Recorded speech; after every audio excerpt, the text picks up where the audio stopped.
A couple of months ago, a guy I used to work with, let's call him Simon, got married. And I know this sounds like perfectly normal news, but apparently a week before the wedding, he got drunk with a group of friends and kept saying the same thing over and over. Maybe now my family will finally stop pestering me. So, not she's the one, not I can't wait, just maybe they'll finally leave me alone. Hey there, I'm Paolo. I make videos about overcoming self sabotage, building confidence, and making good decisions. So, back to Simon. He'd actually been seeing someone else for almost a year already, and things were going pretty well too. But she wanted to take things slowly, while his family had a very different timeline in mind. He was 32 years old, so they just wanted him to get married and have kids as soon as possible. And they made sure he knew it. So, in the end, he gave in. He ended things with her, and not even 5 months later, he was marrying the woman his family had chosen for him. And look, maybe it works out all for the best.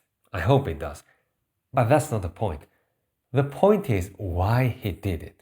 He didn't do it because he thought she was the right one for him or because he felt ready. He did it because the pressure he felt was so unbearable that even a lifelong commitment felt like a reasonable price to pay in exchange for some peace and quiet.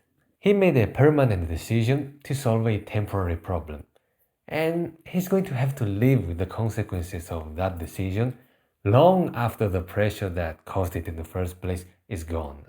See, Simon didn't stop and think, is this the right decision? Or if he did, he didn't answer honestly. Because that question stopped being important as soon as the pressure he felt from his family got strong enough. And that's what prolonged discomfort does to you. It doesn't just make you feel uncomfortable, it basically hijacks your entire decision making process. So the goal stops being make the right choice and becomes make this feeling stop right now. And when that happens, almost any decision starts to look appealing. Not because it's good, but because it's a way out, or at least looks like one. All because temporary discomfort often feels permanent, like it's never going to disappear if you don't do something about it right now. But most of the time, that's not true. It just feels that way. It's fake urgency. And I had to learn this the hard way too.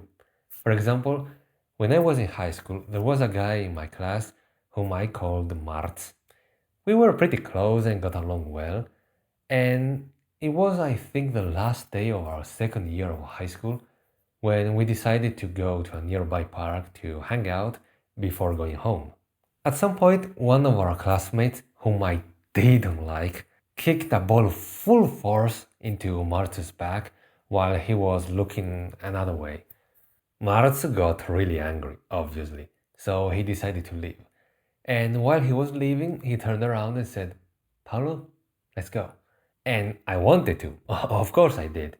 But before I could move, the guy who'd kicked the ball looked at me and said something like, don't be so lame. Don't go with someone who can't even take a prank. So I stayed. Not because it was a right choice, obviously, but because the discomfort of being judged by someone I didn't even like felt too unbearable in that moment. That was the last time I saw Martz. He got held back that year, changed schools, and we never saw each other again. I still regret it to this day, because I, who had been on the receiving end of exactly that kind of cruelty for most of my life, had betrayed him by siding with the person who did it. All because a split second of social pressure from someone I didn't even like felt more urgent than honoring my friendship with Mart. Now, I want to be careful here, because I'm not saying that escaping discomfort is always wrong. Sometimes there are situations that are much more serious, and leaving is absolutely the right choice.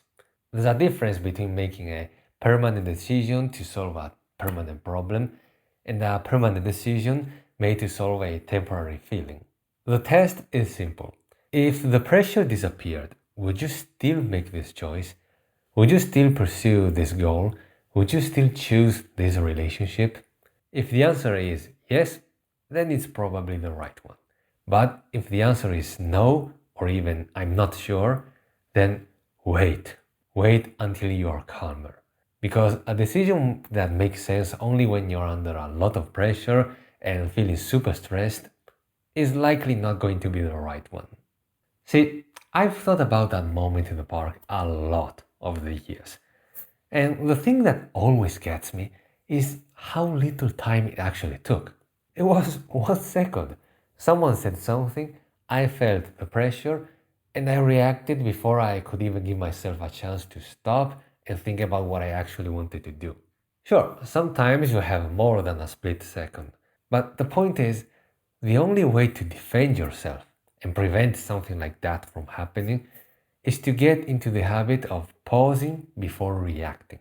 Not forever or until the feeling goes away completely, just long enough to calm yourself and ask this question: am I doing this because it's right or just because I want this feeling to stop?